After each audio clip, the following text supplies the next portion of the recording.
ಈಗ ನಿಮಗೂ ದರ್ಶನಿಗೂ ಪ್ರಾಬ್ಲಮ್ ಆಗಿದ್ಯಾಕೆ ಅಥವಾ ನೀವು ದರ್ಶನ್ನಿಂದ ದೂರ ಆಗಿದ್ಯಾಕೆ? ನಿಮಗೇನಾದರೂ ಸೂಚನೆ ಸಿಕ್ಕಿತ್ತಾ ಇದು ಅವನತಿಗೆ ಹೋಗಿ ಮುಗಿಯುತ್ತೆ, ನಾನು ಇದರಲ್ಲಿ ಪಾತ್ರಧಾರಿ ಆಗೋದು ಬೇಡ ಅಂತ, ಅದಕ್ಕಾಗಿ ದೂರ ಆದ್ರೆ ಏನು ಕತೆ?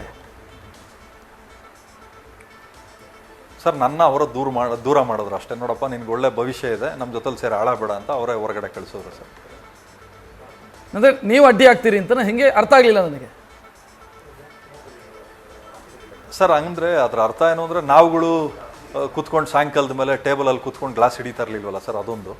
ಆಮೇಲೆ ಎರಡನೇದು ಮಾಡುವಂಥ ಕರ್ತವ್ಯಗಳಿಗೆ ಎಲ್ಲದಕ್ಕೂ ನಾವು ಜೈ ಜೈ ಅಂತ ಇರಲ್ಲ, ಏನಾದರೂ ಇದ್ರೆ ನೇರವಾಗಿ ಮಾತಾಡ್ತಾ ಇದ್ವಿ, ಇಲ್ಲ ಸರ್ ಇದು ತಪ್ಪಿದೆ ಅಂತ. ಆಮೇಲೆ ನನ್ನ ತಪ್ಪುಗಳಿದ್ದಾಗಲೂ ಅವ್ರು ಬೇಕಾದಷ್ಟು ತಿದ್ದಿದ್ದಾರೆ ಸರ್.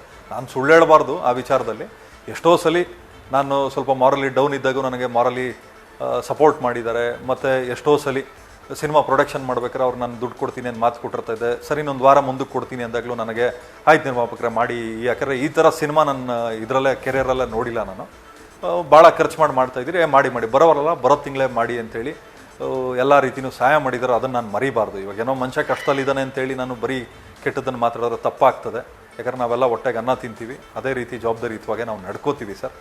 ಏನಂದರೆ ಅವತ್ತಿನ ಕಾಲಘಟ್ಟದಲ್ಲಿ ತಮ್ಗೆ ಗೊತ್ತಿರೋ ರೀತಿ ಯಾವುದೋ ಒಂದು ಟ್ರ್ಯಾಪ್ ಮಾಡಿ ನನ್ನ ಮುಗ್ಸೋಕೆ ನೋಡಿದ್ರು. ಬಟ್ ಅವತ್ತು ಭಗವಂತ ನಮ್ಮನ್ನು ಕಾಪಾಡ್ದ, ನ್ಯಾಯ ಇತ್ತು ಸರ್. ಇವತ್ತಿಗೂ ನಾನು ನೆನೆಸ್ಕೊಳ್ಳೋದು ಇಷ್ಟ, ಅವತ್ತು ಫಸ್ಟ್ ನ್ಯೂಸು ಎಳೆಯಾಗಿ ಅದನ್ನು 2 ದಿವಸದ ನಂತರ ನೀವು ಬಿಚ್ಚಿಡ್ತೀರಿ ಏನೇನಾಯಿತು ಏನು ಎತ್ತ ಅಂಥೇಳಿ. ಅದು ನಾನು ಪೊಲೀಸ್ ಇಲಾಖೆಗೆ ಮತ್ತು ಕೋರ್ಟಿಗೆ ಕೊಡ್ತೀನಿ. ಅವತ್ತು ನಾನು ಸೇಫ್ ಆಗೋಕ್ಕೆ ಅದೊಂದು ವಿಡಿಯೋ ಕಾರಣ ಆಗ್ತದೆ.